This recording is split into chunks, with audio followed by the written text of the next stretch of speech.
Assalamualaikum warahmatullahi wabarakatuh. Selamat pagi untuk adik-adik yang menempuh mata kuliah dasar-dasar akuntansi. Pada minggu ini kita akan memasuki tahap pencatatan yang selanjutnya, yaitu neraca lajur.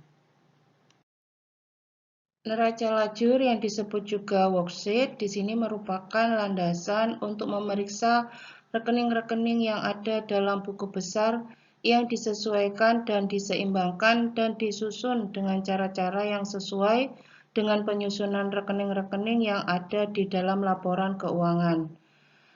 Neraca lajur di sini merupakan kertas kerja yang berisi semua data akuntansi yang akan digunakan untuk membuat laporan keuangan. Neraca lajur merupakan suatu pilihan atau option, artinya perusahaan boleh membuat neraca lajur dan boleh tidak. Apabila membuat, tidak perlu diberikan kepada pihak luar. Untuk perusahaan dengan skala kecil dan akun buku besar tidak begitu banyak, maka dalam membuat laporan keuangan bisa dilakukan secara langsung dari neraca saldo yang telah disesuaikan. Akan tetapi, untuk perusahaan yang mempunyai akun buku besar dalam jumlah yang banyak, untuk tujuan ketelitian bisa menggunakan alat bantu yaitu neraca lajur. Sehingga di sini neraca lajur merupakan internal summary device, bukan merupakan laporan keuangan, yaitu merupakan alat bantu untuk memudahkan dalam membuat laporan keuangan.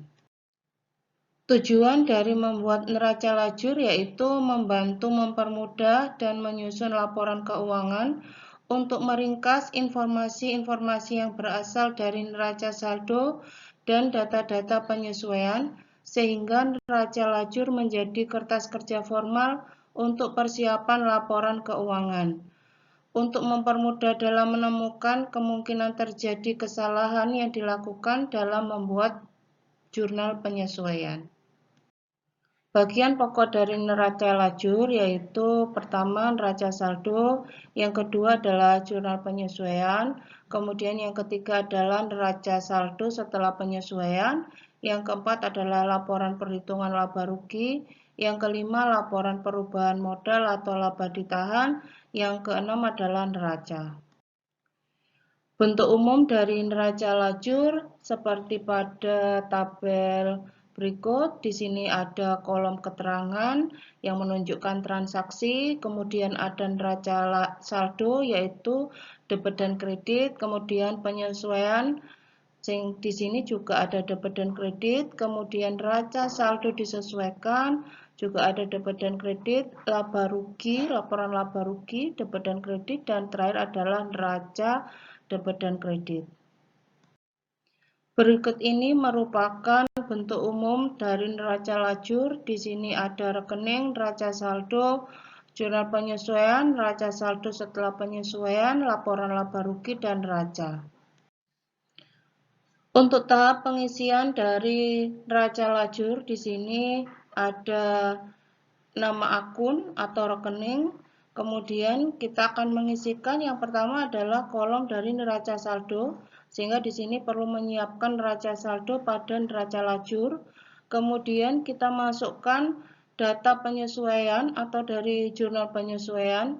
Yang ketiga kita memasukkan saldo-saldo setelah penyesuaian. Jadi di sini pengurangan dari neraca saldo dengan jurnal penyesuaian, sehingga hasilnya nanti dimasukkan pada neraca saldo setelah penyesuaian. Kemudian tahap selanjutnya yaitu menempatkan saldo-saldo ke dalam kolom laporan keuangan yang sesuai.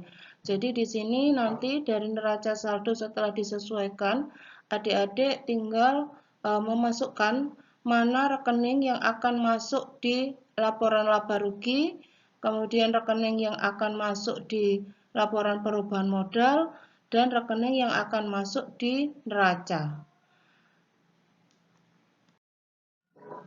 Demikian yang bisa saya sampaikan terkait dengan materi neraca lajur. Untuk selanjutnya, apabila ada diskusi, silakan nanti adik-adik bisa menghubungi saya. Terima kasih. Wassalamualaikum warahmatullahi wabarakatuh.